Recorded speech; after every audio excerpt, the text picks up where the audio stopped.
اور مجھے خالص صرف عبادت کرنی ہوتی ہے وہ بھی ٹھیک نہیں کر پاتا. ساری زندگی اپنا محاسبہ, ساری زندگی اپنے گریبان میں دیکھا, ساری زندگی اپنے آپ کو پرکھا, اپنے آپ کو ٹٹولا. 62 سال عمر بیت گئی. حضرت حذیفہ بن یمان ایک صحابی تھے. میرے نبی کریم علیہ السلام نا ان سے راز کی باتیں کرتے تھے. ہر بندے کا ہاضمہ ٹھیک نہیں ہوتا, سب سے راز کی بات نہیں کرنی چاہیے. حضرت حذیفہ بن یمان کہتے ہیں حضور راز کی باتیں بتاتے.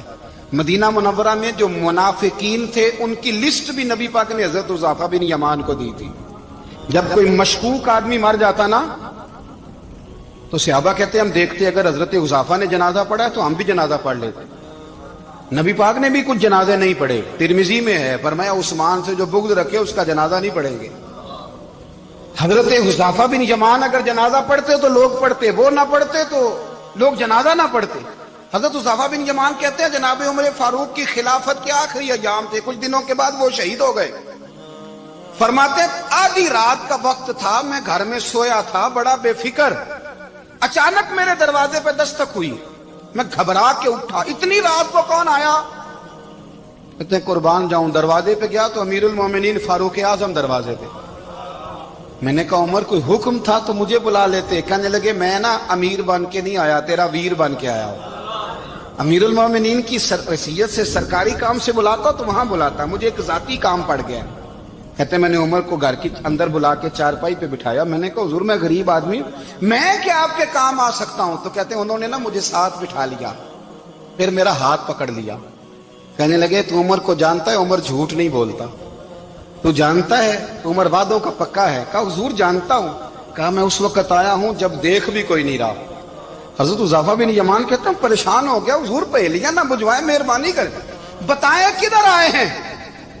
حضرت عمر فاروق فرمانے لگے 62 سال کا ہو گیا ہوں, 63 میں چل رہا ہے, داڑھی سفید ہو گئی ہے, ال پک گیا, اٹھ فریدا ستیا, داڑھی آ گئی پور, اگا نیڑے آ گئی, پیچھا رہ گئی دور. اب قبر اشر کا معاملہ صاف نظر آنے لگا ہے. کہا حضور مجھ سے کیا چاہتے ہیں؟ حضرت عمر رو پڑے. کہنے لگے آج میں عشاء کے بعد نکلا ہوں تو نبی پاک کے صحابہ مجھے نیک کہہ رہے تھے. پھر میں نے بچوں کی ماں سے اور بچوں سے بھی پوچھا ہے, وہ بھی مجھ سے راضی ہیں. پر حذیفہ تیرے ساتھ نبی پاک راز کی باتیں کرتے تھے, سچ بتا کہیں عمر کا نام منافقوں میں شامل تو نہیں؟ سچ بتا ان منافقین میں تو شامل نہیں, کہیں اوپر سے تو نہیں سارا کچھ؟ حضرت حذیفہ بن یمان کہتے ہیں میں باپ کے مرنے پہ اتنا نہیں رویا جتنا عمر کے سوال پہ رویا. میں قدموں میں بیٹھ گیا. میں نے کہا نہیں عمر, یہ تو میں نے نہیں سنا, لیکن یہ میں نے نبی پاک سے ضرور سنا ہے کہ میرے بعد اگر کوئی نبی ہوتا تو عمر ابن خطاب ہوتا. یہ میں نے اپنے کانوں سے سنا ہے کہ عمر جس گلی سے گزرے شیطان رستہ بدل جاتا ہے. یہ میں نے اپنے کانوں سے سنا ہے کہ 950 سال حضرت جبریل جناب عمر کی شان بیان کریں تو پھر بھی بیان نہیں ہو سکتا. یہ میں نے ضرور سنا. دوستو ساری زندگی حضرت عمر نے اگر دوسروں کا محاسبہ کیا تو اپنا اور اپنے بچوں کا بھی کڑا خیال رکھا. اپنی ذات پر بڑی توجہ دی. جو لوگ اپنا بھول جاتے ہیں نا, ہمیں اپنی صحت کا بڑا خیال ہے لیکن اپنی روحانی زندگی کا کوئی خیال نہیں ہے, قلبی زندگی کا کوئی تصور نہیں ہے. آپ یقین کریں موٹا آدمی کمزور ہونے کے لیے جدوجہد کر رہا ہے, کمزور طاقتور ہونے کے لیے, لیکن جس کو کتنے دن بیت گئے اللہ رسول کی یاد میں رویا ہی نہیں, کتنے دن بیت گئے نہ سننے کو دل ہی نہیں چاہا, جسے مہینوں بیت گئے اور قرآن پاک کی طرف نظر ہی نہیں گئی, وہ فکر مند ہی نہیں. زندگی زندہ دلی کا نام ہے, مردہ دل کیا خاک جیا کرتے ہیں.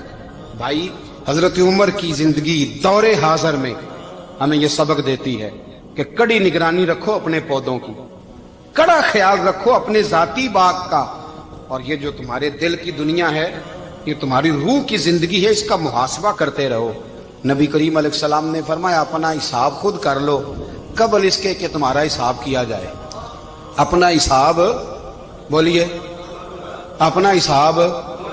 ہم ساری دنیا کا حساب کرتے پھرتے ہیں, کوئی کہاں سے کماتا ہے کہاں کھاتا ہے, پر اپنا حساب حضور نے فرمایا حساب کر لو قبل اس سے کہ تمہارا حساب مولا علی فرماتے ہیں نماز پڑھ لو قبل اس کے کہ تمہاری نماز پڑھی جائے، نماز پڑھ لو قبل اس کے کہ تمہاری، اپنا محاسبہ کریں، تھوڑا سا نا اوپر دائیں بائیں دیکھنے کی بجائے تھوڑی سی گردن جھکا کے نا، درویش کہتے ہیں برے بندے نو میں لبن ٹریا تے جگ تے ملیا نہ کوئی، اپنے اندر چاتی پائی تے میتھوں برا نہ کوئی، تھوڑی سی نا تھوڑی سی اپنی طرف توجہ دیں۔ ہم نا بے چین وقت گزار رہے ہیں، بے قرار ہیں، بے سکون ہیں، سبب یہ ہے کہ ہم نے نا اپنا حساب کرنا چھوڑ